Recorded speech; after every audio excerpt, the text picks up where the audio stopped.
তো নেতার পা আপনারা যারা চাটেন, আপনারা নেতার পা চাটার আগে একবার ভাইবেন। আপনারা সবাই এখন আবার হচ্ছে মানে জি হুজুর আবার কালচারে চলে গিয়েছে। এই জি হুজুর কালচারে এনসিপি যাবে না, জি হুজুর কালচারে এনসিপি রাজনীতিবিদরা যাবে না, কোনোভাবেই যাবে না। কিন্তু আমি কম্প্রোমাইজ করতে পারবো না, না না, কোনোভাবেই না।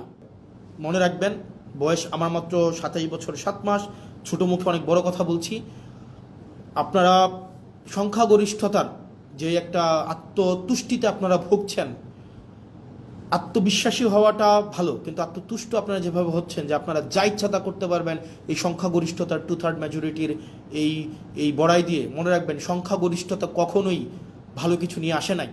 তো প্রিয় বাংলাদেশবাসী, আমরা আমরা আমরা সরি, আমরা পারছি না, তবে এর মানে এই না যে আমরা হাল ছেড়ে দেব। আপনারা আমরা আমাদের শেষটা দিয়ে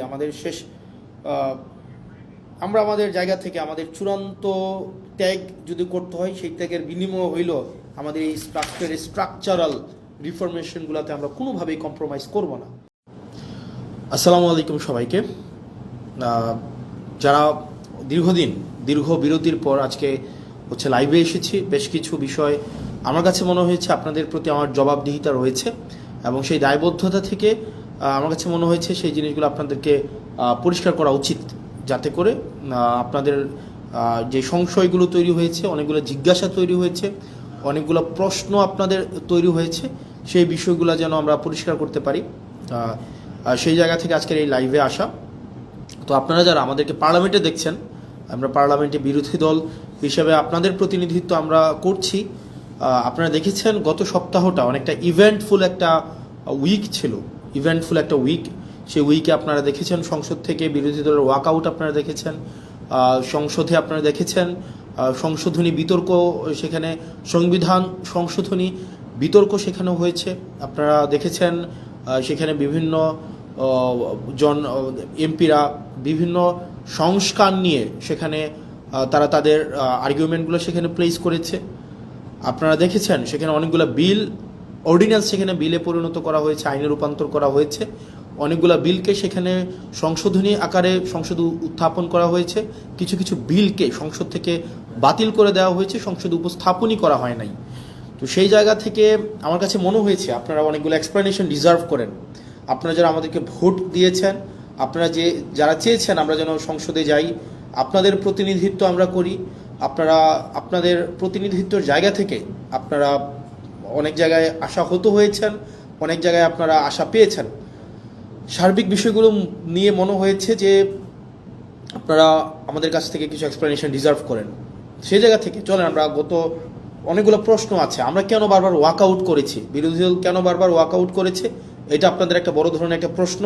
কেন আমরা সংসদে কথা বলি না, কেন অন্যান্য ট্রেজারি বেঞ্চের মন্ত্রীরা কথা বলার পরে আমরা কেন সেগুলোর বিরোধিতা আমরা করি না সংসদে দাঁড়িয়ে, সেটা আপনারা আমাদের কাছ থেকে জানতে চেয়েছেন। তৃতীয়ত, অর্ডিন্যান্সগুলো যেগুলো বাতিল করে দেওয়া হয়েছে, মূলত সেই অর্ডিন্যান্সগুলোতে কী ছিল সেটি আপনারা, আমার কাছে মনে হয় সেগুলো আপনারা ডিজার্ভ করেন আমাদের কাছ থেকে জানার জন্য। আমরা 3 নম্বর প্রশ্ন থেকে আসি যে অর্ডিন্যান্সগুলোতে মূলত আসলে কী ছিল। প্রথমে আসেন, আমরা শুরু করব যে অর্ডিন্যান্সটা নিয়ে, সেটা হচ্ছে জাতীয় যে পুলিশ কমিশনটা ছিল, পুলিশ কমিশনটা নিয়ে আমরা শুরু করি। দেখেন, এই সংসদে আমার কাছে মনে হয়েছে যেই কমিশনগুলোর সবচেয়ে বেশি দরকার ছিল, তার মধ্যে অন্যতম একটা দরকারি একটা কমিশন ছিল পুলিশ সংস্কার কমিশন। দুঃখজনক বিষয় হচ্ছে এই কমিশনটা সংসদে উঠানোই হয় নাই, এই যে অর্ডিন্যান্সটা সংসদে উঠানোই হয় নাই। অর্থাৎ এটা আলোচনার জন্য এটার প্রয়োজন আছে কিনা, বা এটা কতটা প্রয়োজন, জনগণের জন্য কতটা প্রয়োজন, এটা নিয়ে আলোচনা করার জন্য সংসদে উঠানোই হয় নাই। মানে পুলিশ এই অভ্যুত্থানের অন্যতম একটা স্টেক হোল্ডার, তাদের রোল কী ছিল সেটা নিয়ে আমাদের পরবর্তীতে কথাবার্তা আছে, কিন্তু অন্যতম একটা স্টেক হোল্ডার। আমরা পরবর্তী রাষ্ট্র ব্যবস্থাটা যদি জনবান্ধব করতে চাই, তাহলে পুলিশের স্বাধীনতা না, পুলিশের সুরক্ষাটা আমাদের প্রয়োজন ছিল। কিন্তু দুঃখজনক বিষয় হচ্ছে সেটা নিয়ে এই সংসদে কোনো ধরনের কথা সরকারি দল বলতে দেয়নি। সরকারি দল এই অর্ডিন্যান্সটাকে জাস্ট ল্যাপস করে দিয়েছে। এবার আসেন এই সংস্কার কমিশনে কি ছিল আমাদের। আপনি যদি মনে করে দেখেন তো, আবু সাইদ হত্যা মামলার যে রায়টা হয়েছে, যেই এএসআই ছিল উনি কিন্তু বারবার করে বলছিলেন যে আমার কোনো দোষ নাই, আমাকে সরকার আমাকে নির্দেশ দিয়েছে, আমি সেই নির্দেশ অনুযায়ী গুলি করেছি, ঠিক সেটাই পুলিশকে নির্দেশ দেওয়া হয়। সেই নির্দেশকে লফুল নাকি আনলফুল সেটাকে অ্যাসেস করা কিন্তু পুলিশের পক্ষে সেটা সম্ভব হয়ে ওঠে না। তো আমাদের যে পুলিশটা গড়ে উঠেছে, এই পুলিশ সম্পর্কে আমাদের যে ধারণা, সেই ধারণাটা কি?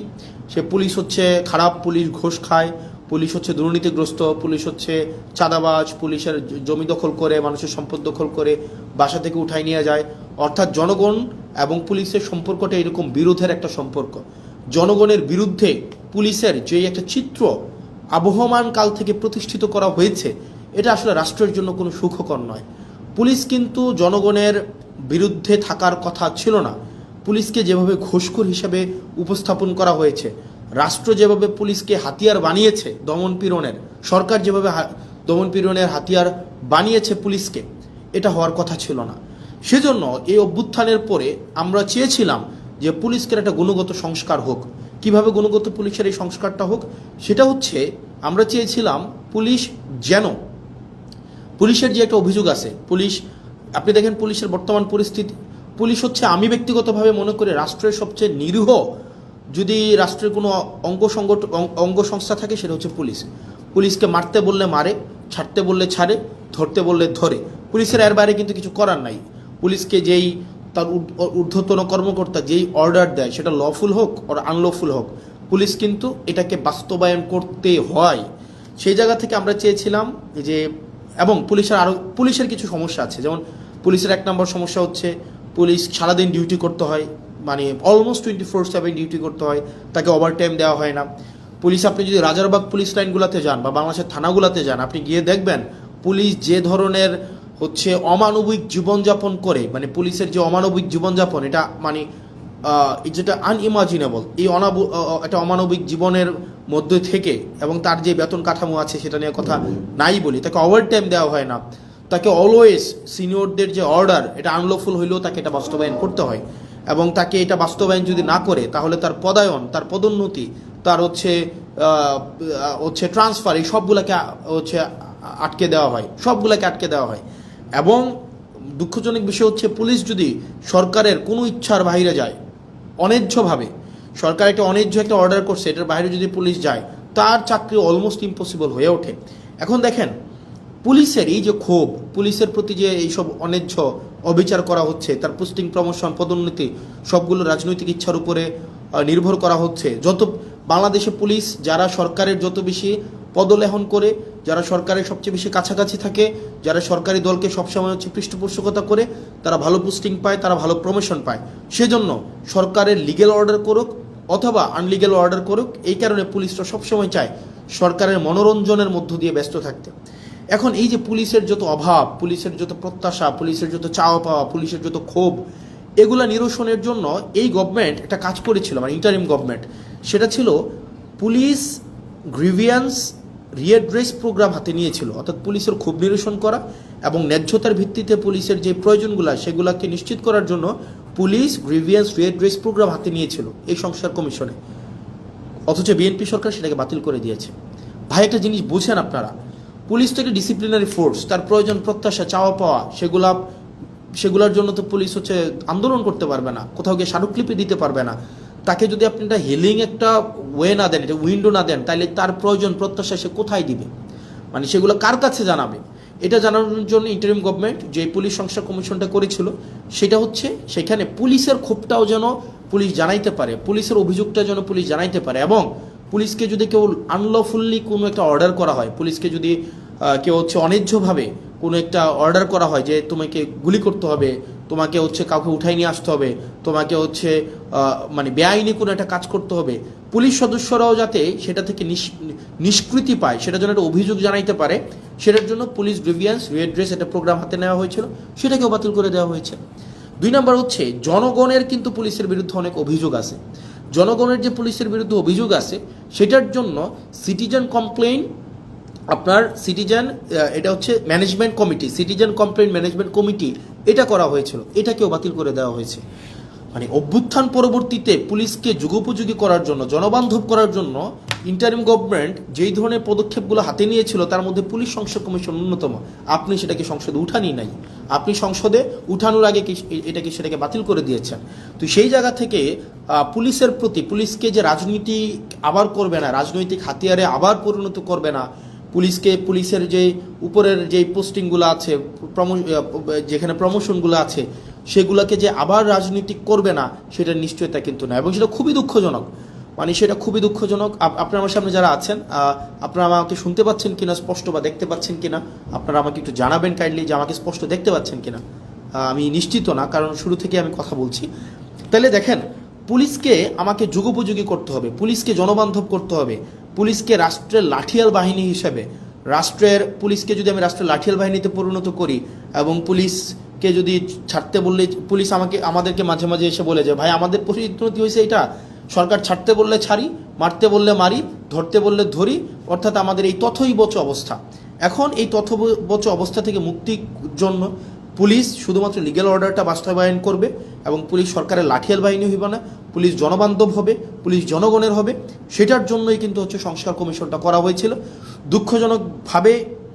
দুঃখজনক বিষয় হচ্ছে এই সংস্কার কমিশন, এই সরকার এটাকে ল্যাপস করে দিয়েছে, এটাকে উঠাইয়ে নাই। তার মানে এই সরকার যে অ্যাটিটিউড, এই সরকারের যে মনোভাব পুলিশকে নিয়ে, এই সরকারের যে চাওয়া পাওয়া পুলিশকে নিয়ে, সেটা হচ্ছে এই সরকার পুলিশকে আবার একটা লাঠিয়াল বাহিনীতে পরিণত করতে চায়। কারণ সে যতই বলুক আমরা এগুলাকে বিবেচনা করব, আমরা এটাকে আরও বেশি সুন্দর করে, আরও বেশি শক্ত করে নিয়মের মধ্য দিয়ে এটাকে করব, আলটিমেটলি কিন্তু এটা করছে না, বা করবে কিনা সেটা কিন্তু আমরা আস্থা পাচ্ছি না। পরবর্তীতে যদি আরও ভালো সংস্কার কমিশন আপনি করতেন, তাহলে এই কমিশনটাকে আপনি স্বীকৃতি দিয়ে পরবর্তীতে আপনি ভালো সংস্কার কমিশন করতেন, আপনি কিন্তু সেটা করেন নাই। তার মানে পুলিশ সংস্কার কমিশনেরকে বাতিল করার মধ্য দিয়ে এই সরকারের মনোভাব কি বা কোন দিকে যাচ্ছে সেটা কিন্তু আমরা বুঝতে পারি। এরপর আসেন দ্বিতীয়ত, মানবাধিকার কমিশন। মানবাধিকার কমিশনের যে বিষয়টা, সেটা হচ্ছে মানবাধিকার কমিশনের সাথে আমি সিম্পল ভাষায় বলছি, মানবাধিকার কমিশনের সাথে আপনার তিনটা বিষয় সম্পৃক্ত। এক, মানবাধিকার কমিশনের সাথে আপনার গুম কমিশন সম্পৃক্ত। আমাকে কি স্পষ্টভাবে শুনতে পাওয়া যাচ্ছে কিনা? স্পষ্টভাবে শুনতে পাওয়া যাচ্ছে আমাকে একটু? ইয়েস। তাহলে আমার তিনটা বিষয়, আপনারা দেখেন, মানবাধিকার কমিশনের সাথে আপনার তিনটা বিষয় সম্পৃক্ত। একটা হচ্ছে গুম কমিশন, এবং জুলাই যোদ্ধাদের যে ইন্ডিমনিটি দেওয়া হয়েছিল সেই কমিশনটা। আমি সিম্পল ভাষায় বলি, মানবাধিকার কমিশনটা কি ছিল। মানবাধিকার কমিশনে এখানে বলা হয়েছিল যে মানবাধিকার কমিশনের যারা সিলেকশন করবেন, এই সিলেকশন কমিটিতে কিছু আপনার মডিফিকেশন করা হয়েছিল, এবং এই মানবাধিকার কমিশন যেটা 2026, মানে জাতীয় মানবাধিকার কমিশন অর্ডিন্যান্স, যেটা 2025-এর যে অর্ডিন্যান্সটা, 26-এর যে অর্ডিন্যান্সটা, এই অর্ডিন্যান্সে ছিল যে রাষ্ট্রের যেই সংস্থাগুলো, আপনি গুমের সাথে কারা জড়িত, গুমের সাথে নর্মালি জড়িত হচ্ছে রাষ্ট্রের যে বাহিনীগুলো, সরকার জড়িত থাকে, সরকারের যে বাহিনীগুলো জড়িত থাকে। মানবাধিকার কমিশন যদি চায় এই বাহিনীগুলোর বিরুদ্ধে, তারা নিজেরাই ইনভেস্টিগেট করতে পারবে। দুঃখজনকভাবে বিষয় হচ্ছে আপনার 2009 সালের মানবাধিকার কমিশনে যেটা হচ্ছে, সেখানে মানবাধিকার কমিশনের এই এখতিয়ার নাই। আপনি এই ইন্টারিম গভর্নমেন্ট যে মানবাধিকার কমিশন অধ্যাদেশ করেছেন সেটাকে বাতিল করে দিয়ে আপনি 2009 সালের মানবাধিকার কমিশন আবার আইনে নিয়ে গেলেন। 2009 সালের যে মানবাধিকার কমিশন আইন, এটা হচ্ছে নখদন্তহীন একটা আইন। এই আইনের কোনো ধরনের এই আইনটা শুধুমাত্র খাতা কলমে আছে, এটার কোনো বাস্তবায়ন নাই, এবং এটা সরকারের একটা দপ্তর। আপনি এটাকে মিনিস্ট্রির আন্ডারে নিয়ে আসলেন। মানবাধিকার কমিশনটাকে আপনি একটা মন্ত্রণালয়ের অধীনে নিয়ে আসলেন। মন্ত্রণালয়ের অধীনে কি যুক্তিতে নিয়ে আসলেন? মন্ত্রণালয়ের অধীনে নিয়ে আসলেন যদি মানবাধিকার কমিশনকে আমরা স্বতন্ত্র করে দেই, তাহলে এই মানবাধিকার কমিশন প্রপারলি ফাংশন করতে, এইটার জবাবদিহিতা নাকি আপনি নিশ্চিত করতে পারবেন না। ভাই, এই সরকারে অনেকগুলো অর্গানাইজেশন আছে যারা ইন্ডিপেন্ডেন্টলি ফাংশন করে। সিএস ইন্ডিপেন্ডেন্টলি ফাংশন করে, সিজিএস ইন্ডিপেন্ডেন্টলি ফাংশন করে, এখানে পিএসসি ইন্ডিপেন্ডেন্টলি ফাংশন করে। ঠিক একইভাবে মানবাধিকার কমিশন ইন্ডিপেন্ডেন্টলি ফাংশন করতো, কিন্তু আপনি যেটা করলেন সেটা হচ্ছে মানবাধিকার কমিশনকে একটা মন্ত্রণালয়ের অধীনে নিয়ে আসলেন। এখন মানবাধিকার কমিশন যদি কারো বিরুদ্ধে কোনো ইনভেস্টিগেট করে, তখন মন্ত্রণালয়ের অনুমতি লাগবে। এখন স্বরাষ্ট্র মন্ত্রণালয়ের স্বরাষ্ট্রমন্ত্রীর অনুমতি নিয়ে আপনি জাস্ট চিন্তা করেন, আপনি আসাদুজ্জামান খান কামালের অনুমতি নিয়ে আপনি পুলিশের বিরুদ্ধে আপনি ইনভেস্টিগেট করবেন, এবং যারা গুমের সাথে জড়িত, যারা নিপীড়নের সাথে জড়িত, আপনি তাদের অনুমতি নিচ্ছেন যে আমাকে কি দয়া করে অনুমতি দিবেন, আমি কি আপনাদের বিরুদ্ধে একটা তদন্ত কাজ পরিচালনা করতে পারি। এখন এটা খুব স্বাভাবিকভাবেই সত্য, বাংলাদেশে গত 17 বছর রাষ্ট্রের যে বাহিনীগুলো গুম খুনের সাথে জড়িত ছিল তাদের কারো বিরুদ্ধেই কোনো ধরনের আপনার হচ্ছে কোনো তদন্ত হয় নাই। এখন এই তদন্তের একদম সিম্পল ভাষা, এই তদন্তের এখন এই ক্ষমতাটা মানবাধিকার কমিশন যে পেয়েছিল আপনি সেটাকে বাতিল করে দিলেন, এবং এটার মধ্য দিয়ে আপনার যে নিয়ত, আপনি যে আবার গুম খুনে ফিরে যেতে চান না সেটা কিন্তু স্পষ্ট হলো না। এবং এটা খুবই দুঃখজনক, আপনার এই মানবাধিকার কমিশন বাতিল করার মধ্য দিয়ে আপনি দুইটা কমিশনকে আপনি হচ্ছেন অর্নামেন্টাল করে ফেলেছেন, ফাংশনাল আর থাকে নাই। একটা হচ্ছে গুম কমিশন, আর হচ্ছে জুলাই ইন্ডেমনিটির যেই বিষয়টা, এটাকে আপনি হচ্ছেন অর্নামেন্টাল করে ফেলেছেন। এই দুইটা অর্ডিন্যান্স কিন্তু মানবাধিকার কমিশনের সাথে সম্পৃক্ত। তো সেই জায়গা থেকে আপনার এই সরকারের যে উদ্দেশ্য, এই সরকারের যেই উদ্দেশ্য সেটা কিন্তু প্রশ্নবিদ্ধ। তৃতীয়ত, সুপ্রিম কোর্টের সচিবালয় অধ্যাদেশ, সুপ্রিম কোর্টের সচিবালয় অধ্যাদেশটাকে আপনি বাতিল করে দিলেন। এটাকে আপনি আবার নিয়ে আসলেন আইন মন্ত্রণালয়ের অধীনে। আপনি বলছেন যে বিচার বিভাগকে আপনি পৃথকীকরণ করবেন, বিচার বিভাগকে আপনি স্বাধীন করবেন, কিন্তু সেটাকে আবার আইন মন্ত্রণালয়ের অধীনে আপনি রাখলেন। এবং এই সরকার অন্তর্বর্তীকালীন সরকার যতগুলো ভালো কাজ করেছিল এবং যতগুলো কাজ ওয়াইডলি সেলিব্রেটেড হয়েছিল, তার মধ্যে কিন্তু এই সুপ্রিম কোর্টের সচিবালয়ের অধ্যাদেশটা অন্যতম। কারণ একটা বিচারক, খেয়াল করেন, একটা বিচারক যদি নির্মোহভাবে অবজেক্টিভভাবে তার বিচার কার্য পরিচালনা করতে চায়, তাকে আপনি অবশ্যই তাকে সুযোগ দিতে হবে। এখন একটা বিচারকের পোস্টিং, প্রমোশন, পদোন্নতি সবগুলো যদি আপনার আইন মন্ত্রণালয়ের উপরে নির্ভর করে, রাজনৈতিক সদিচ্ছার উপরে নির্ভর করে, তখন দেখা যাবে কোনো রাজনৈতিক কোনো বিবাদে যখন বিচারক কোনো একটা রায় দিবেন, সেই রায় যদি সরকারের পছন্দ না হয়, আপনি তাকে সোজা খাগড়াছড়ি পোস্টিং করে দিলেন, বান্দরবনে পোস্টিং করে দিলেন, এবং তাকে আপনি আলাদা বাজেট দিচ্ছেন না তার হচ্ছে বিচার কার্যের যে সচিবালয় হচ্ছে পরিচালনা করার জন্য। সেই জায়গা থেকে আপনি একটা মন্ত্রণালয়ের অধীনে রেখে, আইন মন্ত্রণালয়ের অধীনে রেখে আপনি কখনোই স্বাধীন, অবজেক্টিভ, বস্তুনিষ্ঠ, নিরপেক্ষ বিচার বিভাগ আপনি কখনোই এনশিওর করতে পারবেন না। সেজন্য অন্তর্বর্তীকালীন সরকার এই বিচার বিভাগকে পৃথকীকরণ করেছিল, বিচার বিভাগকে এম্পাওয়ার করেছিল, এবং বিচার বিভাগ যেন সে তার নিজস্ব সচিবালয়ের মধ্য দিয়ে তার কার্যক্রম পরিচালনা করতে পারে সেটার ব্যবস্থা নিয়েছিল। কিন্তু বিএনপি এসে কী করলো, সেটাকেও বাতিল করে দিল। মানে ইটস ভেরি আনফর্চুনেট। মানে আপনি এই ধরনের একটা প্রোগ্রেসিভ মুভকে আপনি বন্ধ করে দিয়ে আবার আপনি পিছনের দিকে হাঁটা শুরু করলেন। বিচার বিভাগকে আবার আইন মন্ত্রণালয়ের অধীনে নিয়ে আসলেন, আইনমন্ত্রীর অধীনে নিয়ে আসলেন। আইনমন্ত্রীর ইচ্ছা, সদিচ্ছার উপরে পোস্টিং, প্রমোশন, পদোন্নতি সব কিছু নির্ভর করবে। আইনমন্ত্রী সংসদে দাঁড়িয়ে খুব সুন্দর করে বললেন যে উনার নাকি এই ধরনের ক্ষমতা নাই। মাননীয় আইনমন্ত্রী, আপনি যতই সুন্দর করে বলেন না কেন আপনার এই ক্ষমতা নাই, কিন্তু এই জিনিসগুলো, পোস্টিং, পদোন্নতি, এই বিষয়গুলো কিন্তু আপনার ইচ্ছাতেই হয়ে থাকে, আইনমন্ত্রীর ইচ্ছাতেই হয়ে থাকে, এবং এটা হচ্ছে রেওয়াজ। আপনারা আমাদেরকে রেওয়াজ এবং নিয়মের বারবার যেই ধরনের লিস্ট, বারবার যেই ধরনের আপনারা হচ্ছে আমাদেরকে সবক দেন, এই সবকের সেটা অংশ। এবং এটার মধ্য দিয়ে আবার আইন বিভাগকে রাজনীতিকরণ করা, বিচার বিভাগকে আবার রাজনীতিকরণ করা হইলো। আবার হচ্ছে সেখানে জাস্টিস মানিকের মতো আমরা বিচারক পাইতে যাচ্ছি, আবার ওবায়দুল হকের মতো আমরা বিচারক পাইতে যাচ্ছি, যেখানে আপনার রাজনৈতিক সদিচ্ছার উপরে হচ্ছে বিচার কার্য পরিচালনা করা হবে, এবং সেটি আমাদের জন্য খুবই দুঃখজনক, এবং সেটা রাষ্ট্রের জন্য একটা ব্যাকওয়ার্ড মুভ। তারপর পরবর্তীতে যেই কমিশনটাকে, যেই সরকারি মুভকে বা আমাদের অগ্রগতিকে একদম নষ্ট করে দেওয়া হয়েছে, সেটা হচ্ছে আমাদের পরবর্তীতে স্থানীয় সরকার রিলেটেড অর্ডিন্যান্স ছিল। অর্থাৎ আগে এই ইন্টারিম গভর্নমেন্ট আসার পরে ওনারা একটা কাজ করেছিলেন, সেটা হচ্ছে যে বিশেষ পরিস্থিতিতে, যেহেতু আপনারা জানেন যে বিগত 3-4টা নির্বাচন, সেই নির্বাচনগুলো স্থানীয় সরকারে সেগুলো স্বচ্ছ, নিরপেক্ষ, বস্তুনিষ্ঠ নির্বাচন হয় নাই, অংশগ্রহণমূলক নির্বাচন হয় নাই।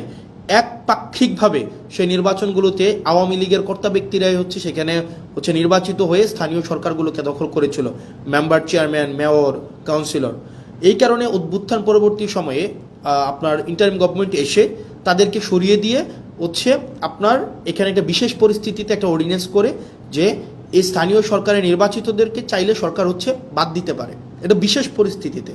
এখন অভ্যুত্থান পরবর্তীতে একটা বিশেষ পরিস্থিতিতে একটা অর্ডিন্যান্স আপনি স্থানীয় সরকারের তাদেরকে বাতিল করে দেওয়ার জন্য আপনি করলেন, কিন্তু বিএনপি আপনি নির্বাচিত সরকার এসে এই অর্ডিন্যান্সটাকে আপনি হচ্ছেন আইনে পরিণত করলেন। কিভাবে আইনে পরিণত করলেন? আপনি এখন এই গভর্নমেন্ট, এটার ফলাফলটা কী হয়েছে? এটার ফলাফলটা হয়েছে, এখন ধরে একটা নির্বাচনের মধ্য দিয়ে কেউ চেয়ারম্যান হলো, কেউ মেয়র হলো, কেউ কাউন্সিলর হলো, এখন বর্তমানে যে আইনে আছে, সরকার চাইলে বিশেষ পরিস্থিতিতে কাউন্সিলরকে বাতিল করে দিতে পারবে, মেয়রকে বাতিল করে দিতে পারবে, উপজেলা চেয়ারম্যানকে বাতিল করে দিতে পারবে। অর্থাৎ একটা নির্বাচিত একটা অংশকে সরকার চাইলে বাতিল করে দিতে পারবে। সরকারের কাছে যদি মনে হয় সে হচ্ছে ইনঅ্যাপ্রোপ্রিয়েট, তার মানে এই পুরা স্থানীয় সরকার ব্যবস্থাকে সরকারিকরণ করা হইলো, দলীয়করণ করা হইলো। আপনি নির্বাচিত হয়ে আসেন, সমস্যা নাই, আপনি যখনই সরকারের বিরুদ্ধে কোনো অবস্থান নেবেন আপনাকে চাইলে সরকার বাদ দিয়ে দিতে পারবে। এই ধরনের একটা কালো আইন এই সংসদে হচ্ছে পাশ করা হয়েছে, এই ধরনের কালো আইন। তার মানে মানবাধিকার কমিশন, পুলিশ সংস্কার কমিশন, গুম কমিশন, সুপ্রিম কোর্টের সচিবালয় অধ্যাদেশ, স্থানীয় সরকার রিলেটেড যে বিষয়গুলো রয়েছে, এইখানে বিএনপি যে অবস্থানটা নিয়েছে, এই অবস্থানটা জনগণের বিরুদ্ধে একটা অবস্থান, গণতন্ত্রের বিরুদ্ধে একটা অবস্থান, মানুষের জন আকাঙ্ক্ষার বিরুদ্ধে একটা অবস্থান। এখন আপনারা আমাকে প্রশ্ন করতে পারেন যে ভাই, সংসদে তো দেখি শুধুমাত্র আপনাদের আইনমন্ত্রী সালাউদ্দিন সাহেবই কথা বলেন, সংসদে দেখি আসাদুজ্জামান সাহেব আইনের এক্সাম্পল ব্যাখ্যা দেন 40-45 মিনিট ধরে, সালাউদ্দিন সাহেব আমরা দেখি সেখানে 50 মিনিট ধরে কথা বলেন, আপনারা কেন কথা বলেন না? এখানে যে বিষয়টা হচ্ছে, আমাদেরকে এই সংসদে কথা বলতে দেওয়া হয় না। আমি একটা এক্সাম্পল দিই, যেমন আপনার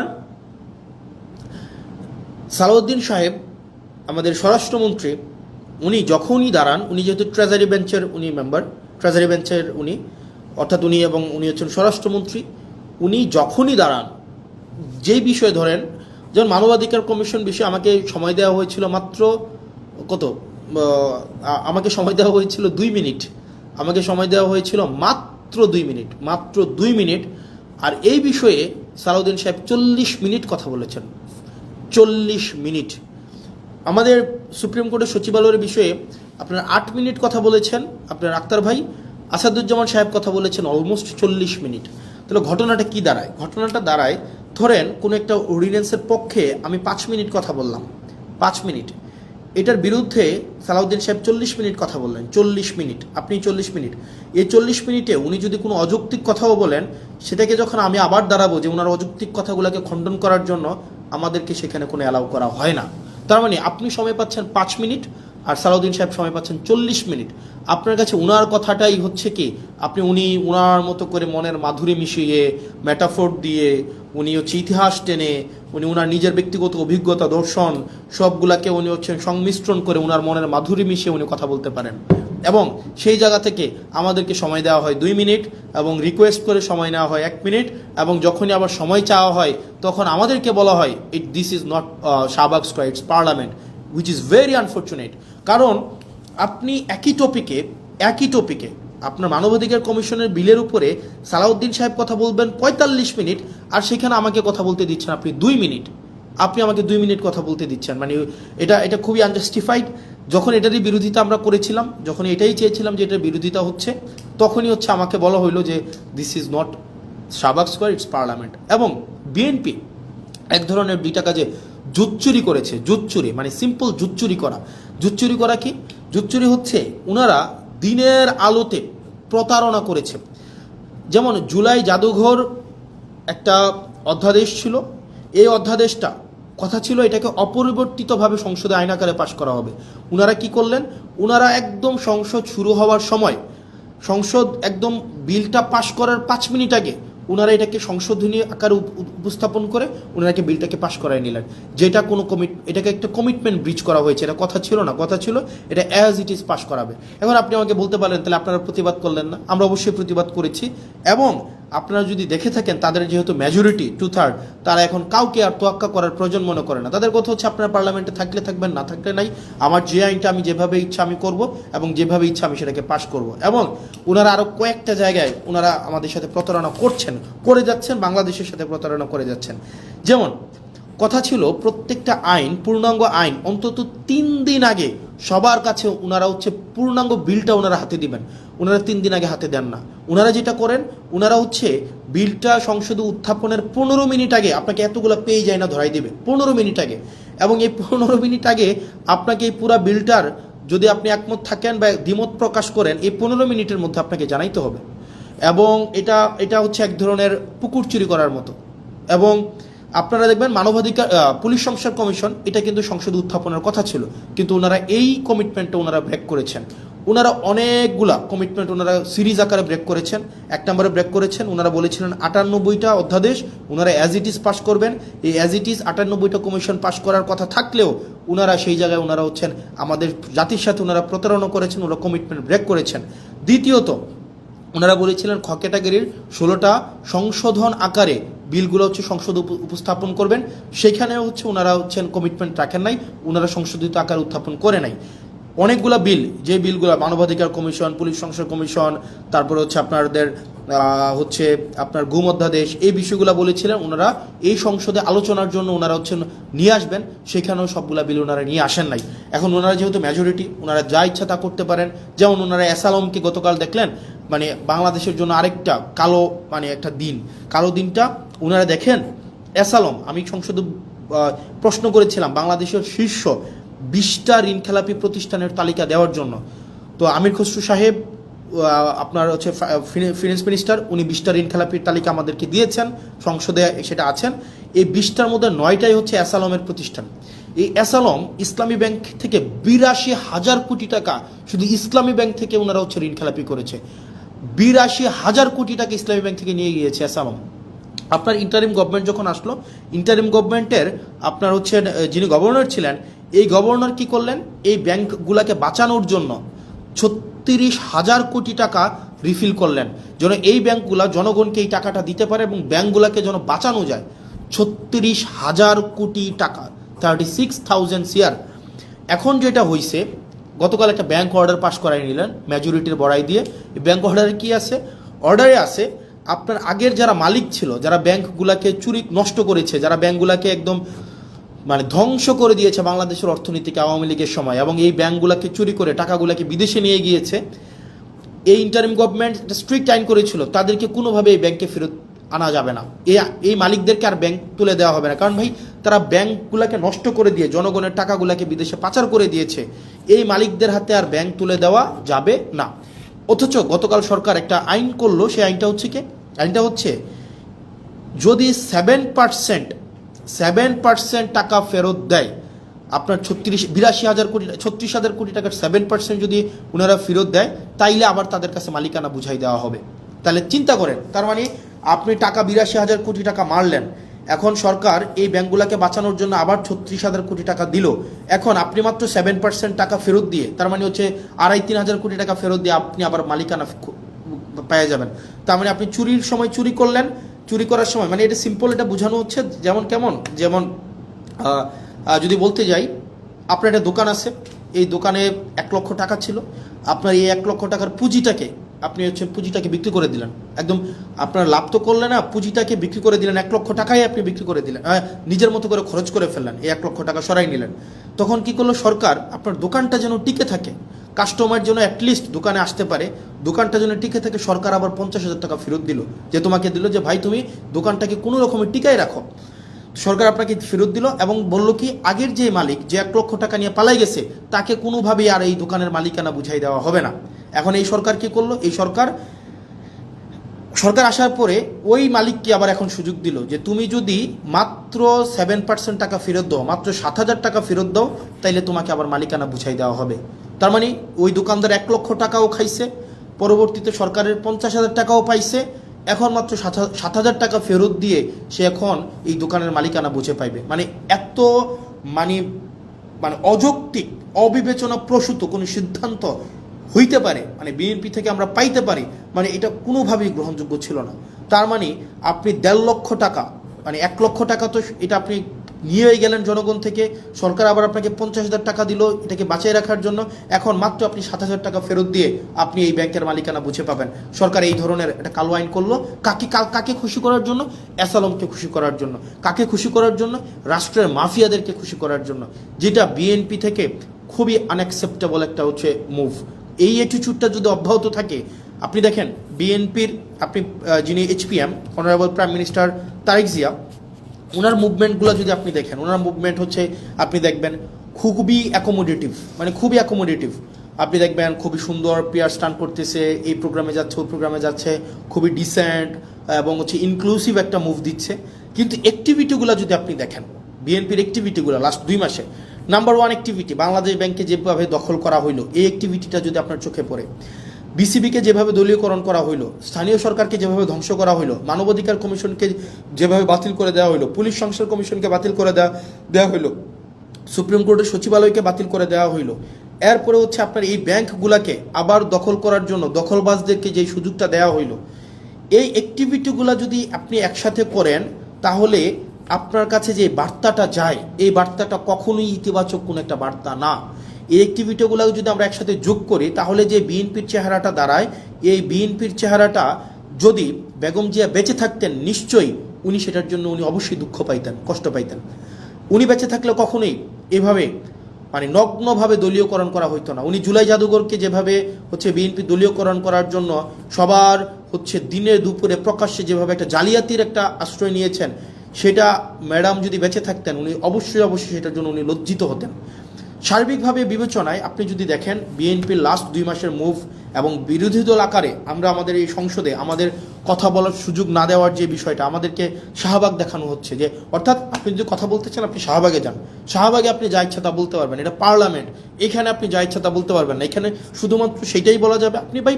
আপনি বিরোধী দল, আপনি মাত্র এই কয়টা সিট নিয়ে আসছেন, আপনি আবার এত বেশি সময় পাবেন কেন?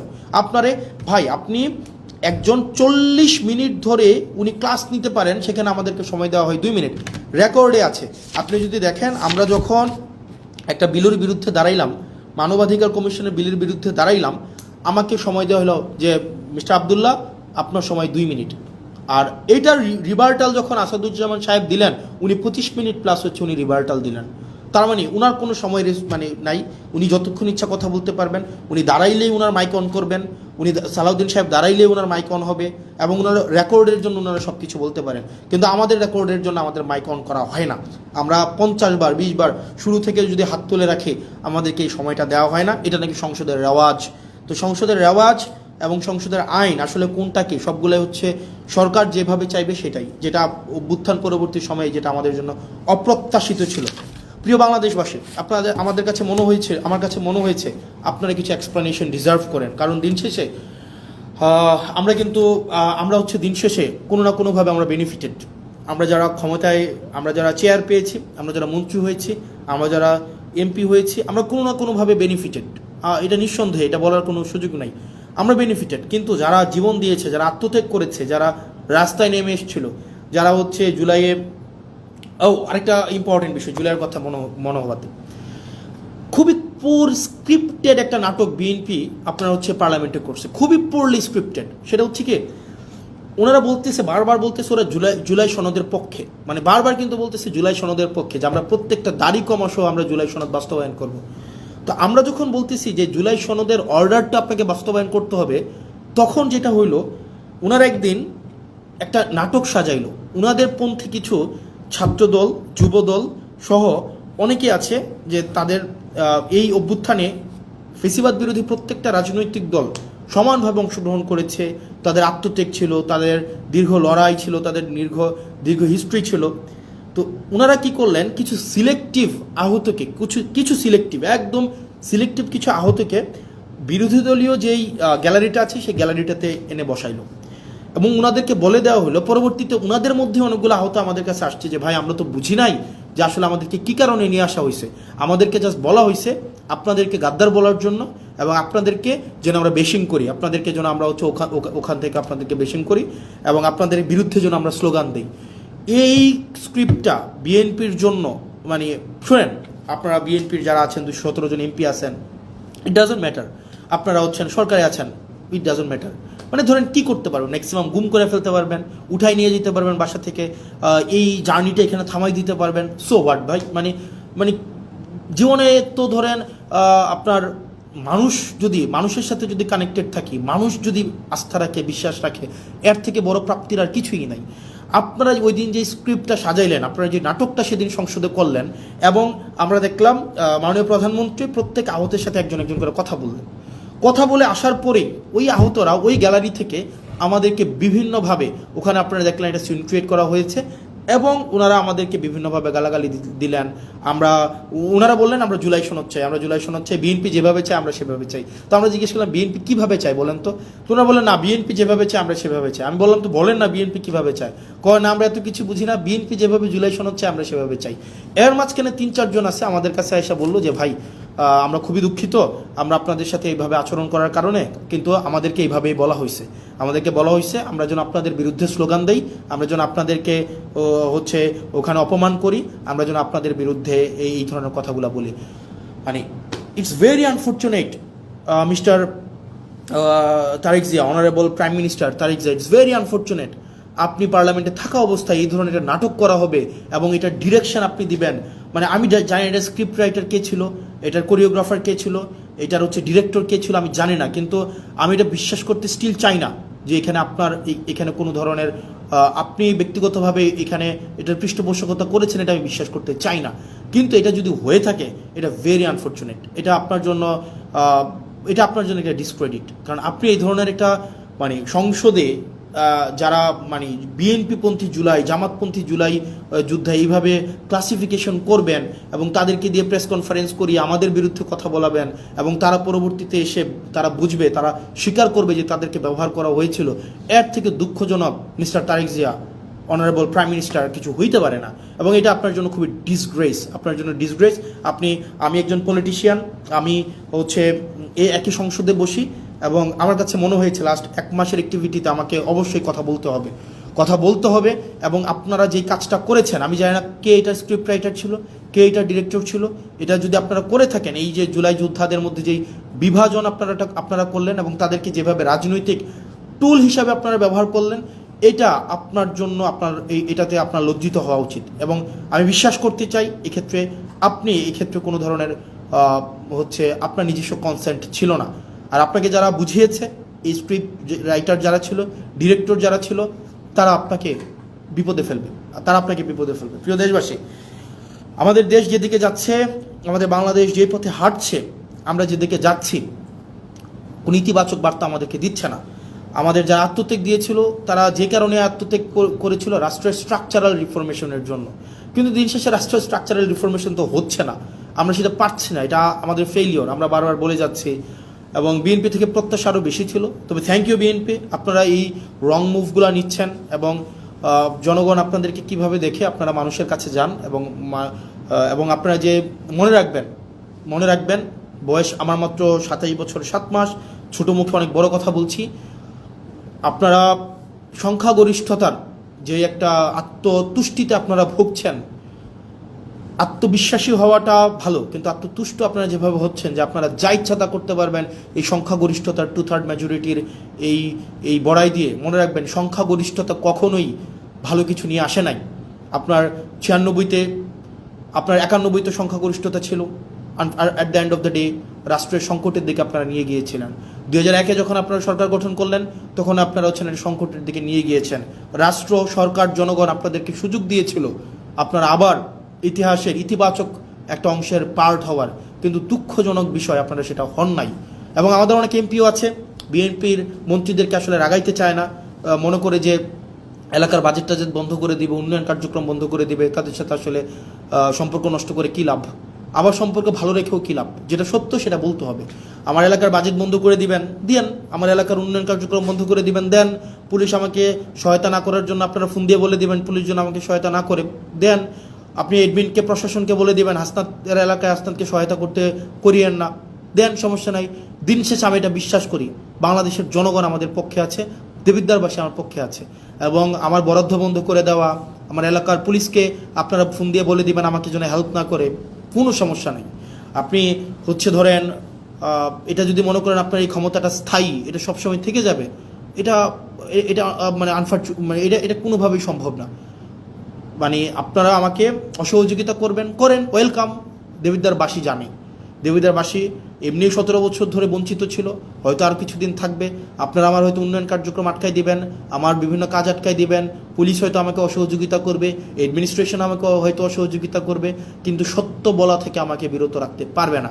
সংসদে চেয়ার তো কী হয়েছে, মানে কী হয়েছে ভাই? একটা লাইফে, একটা জীবনে মানে 2টা ডাল ভাত খায় বেঁচে থাকলেই তো হয়েছে, এর বেশি তো কোনো কিছুর দরকার নাই। মানে মাইরা ফেলবেন, ফাইন, মাইরা ফেললে একটা বৃহৎ, একটা মহৎ কোনো কিছুর জন্য মৃত্যু, একটা স্বাভাবিক একটা বিছানায় পড়ে মৃত্যু, দুইটা তো সেম না। একটা মহৎ কিছুর জন্য মৃত্যু, আমি নিজেই তো আত্মতুষ্টিতে থাকবো যে না, একটা মহৎ কিছুর জন্য মারা গিয়েছে বা মেরে ফেলা হয়েছে, সো হোয়াট। পরিবার, ব্যক্তিগত স্বার্থ, ব্যক্তিগত চাহিদা সব কিছুর ঊর্ধ্বে উঠে এই বাংলাদেশের দলের ঊর্ধ্বে উঠে বাংলাদেশের স্বার্থ আমাদের প্রয়োজন আছে। বিএনপির আপনারা যারা আছেন, সরকারের আপনারা যারা আছেন, শুধু তো সরকারের বিএনপি নাই, সরকারের গণ অধিকার পরিষদ আছে, সরকারের রাষ্ট্র সংস্কার আছে, আন্দোলনের সাকিব ভাই আছেন। আপনারা যে চুপ করে থাকেন, এগুলো বাংলাদেশকে খুব দুঃখ দেয়, বাংলাদেশের মানুষকে খুব দুঃখ দেয়।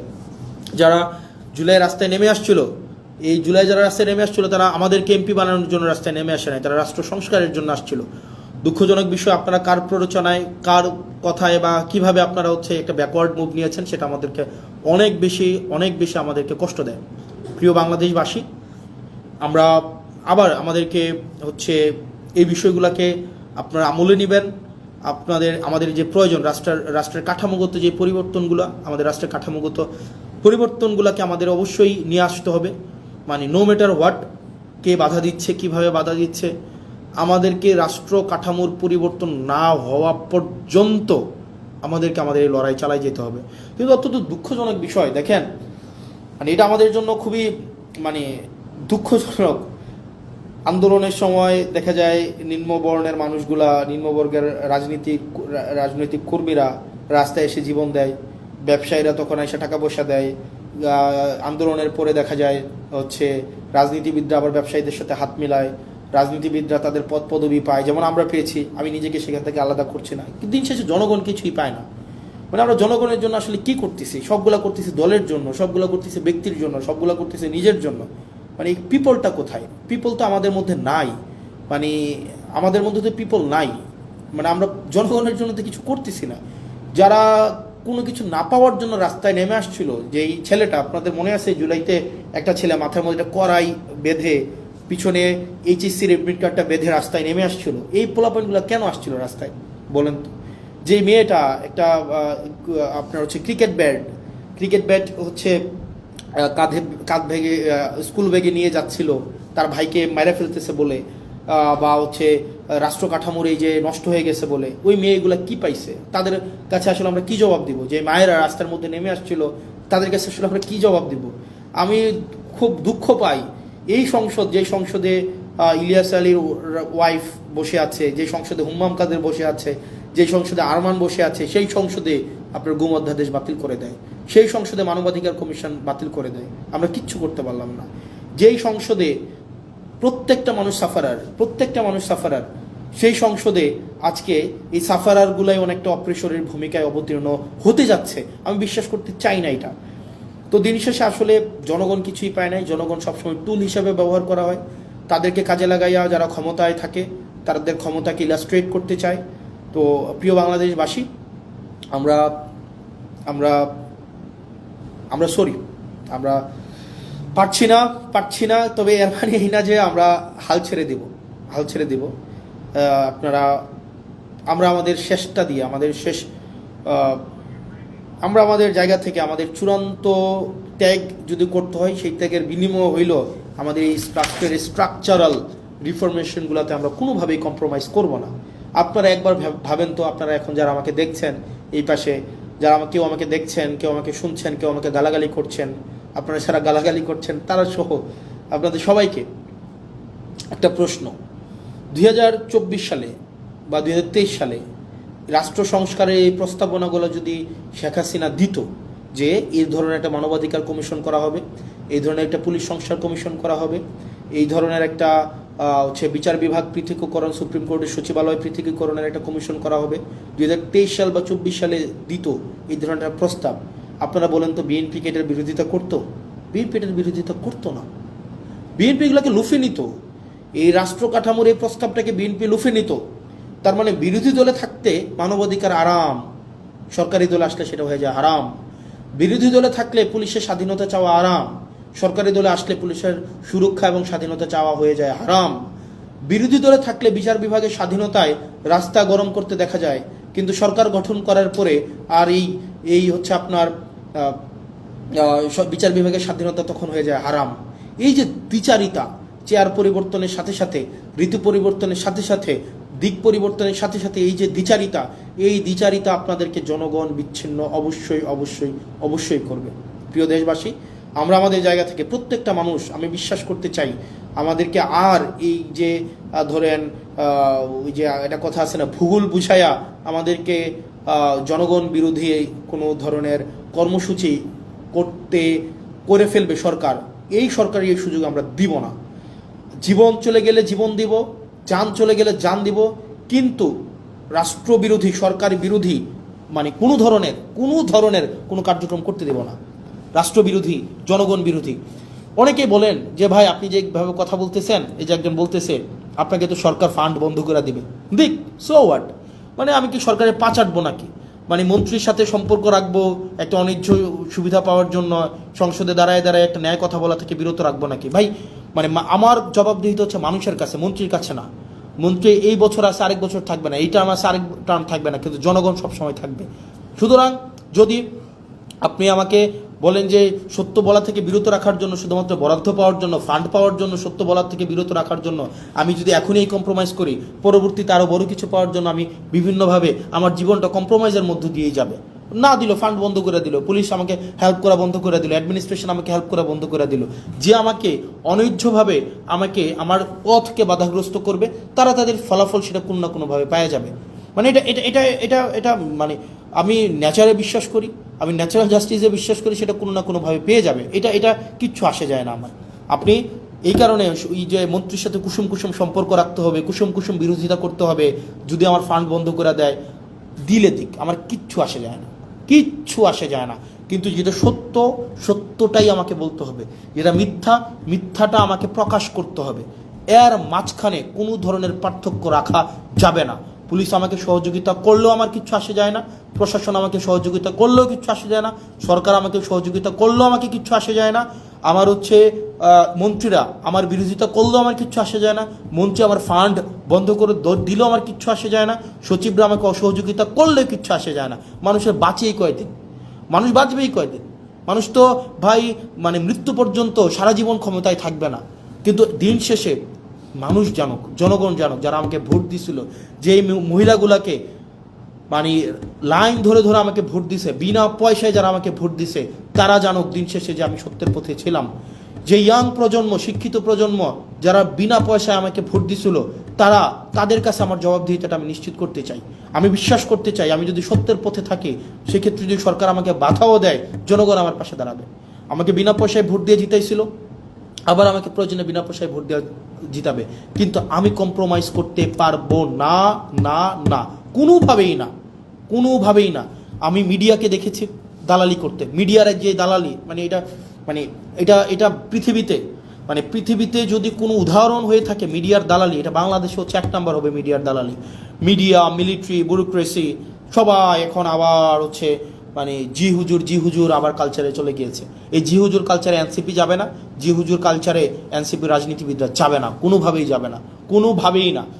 আপনি আমার চেহারা নিয়ে কথা বলেন, আপনি আমাকে চেহারা নিয়ে আমাকে ট্রোল করেন, আপনি আমাকে কালো বলেন, হোয়াট এভার, এগুলো আমার কিচ্ছু আসে যায় না। মানে এটা দিয়ে আপনি আমাকে থামাইতে পারবেন? কোনোভাবেই না, নেভার, কোনো ওয়েতেই না ভাই।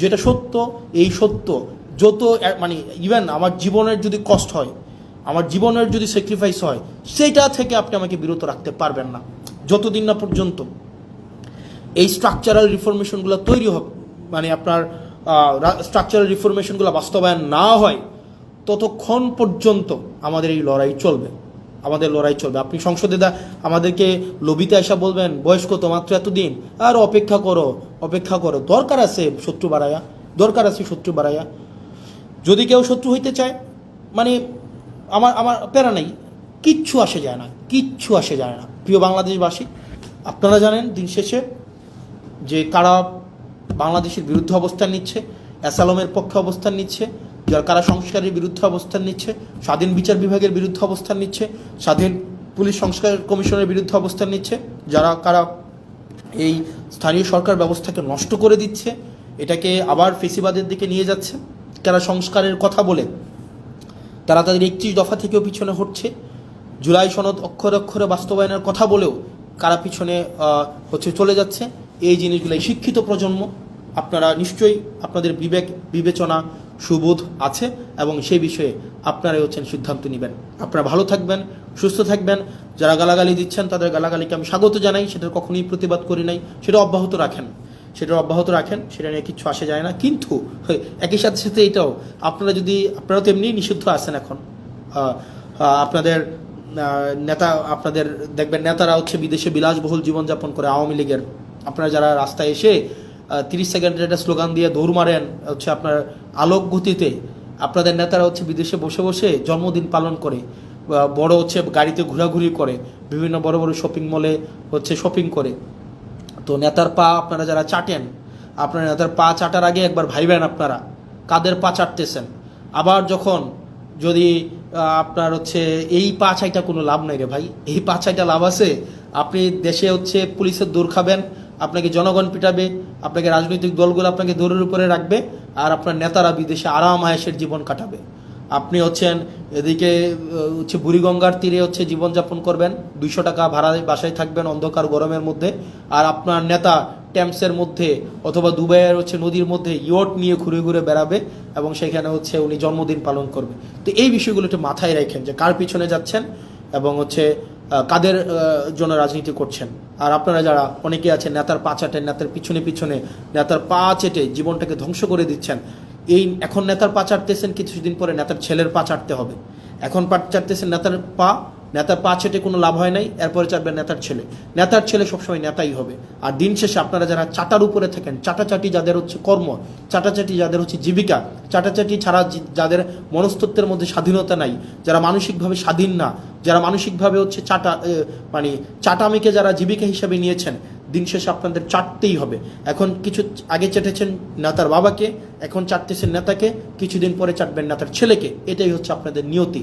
যদি এটা না করতে চান, স্বনির্ভর হতে চান, সত্যকে সত্য বলতে চান, মিথ্যাকে প্রকাশ করতে চান, তাহলে এইসব চাটাচাটি বাদ দেন। দল আপনাকে ভাত দিবে না। আপনার ঘরে যদি ওষুধ না থাকে, আপনার মায়ের যদি ওষুধ না থাকে, নেতা এসে সে ওষুধ কিনে দিয়ে যাবে না। দিন শেষে আপনি করবেন গুলিস্তানে মার্কেট, আর নেতা যাবে দুবাই মার্কেট করতে। আপনি ছুটিতে যাবেন হচ্ছে ওই যে চানখারপুল, আপনার নেতায় যাবে লিভারপুল। তো সেই জায়গা থেকে এই নেতার পা চাটাচিটি করে লাভ নাই। এই পা চাটাচিটিটা বন্ধ করেন।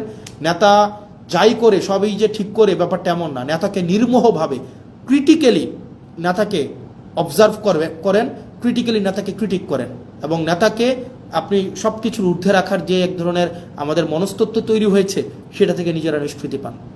আপনারা ভালো থাকেন, সুস্থ থাকেন, এবং আপনাদের সাথে দেখা হবে যতদিন পর্যন্ত আপনাদের সমর্থন আমাদের সাথে আছে, আপনাদের প্রত্যাশা আমাদেরকে ঘিরে তৈরি হচ্ছে, যতদিন পর্যন্ত সেটা থাকবে, আপনাদের জন্য আমরা কথা বলে যাব। আপনারা ভালো থাকেন। আসসালামু আলাইকুম রহমতুল্লাহি ওয়া বারাকাতুহু।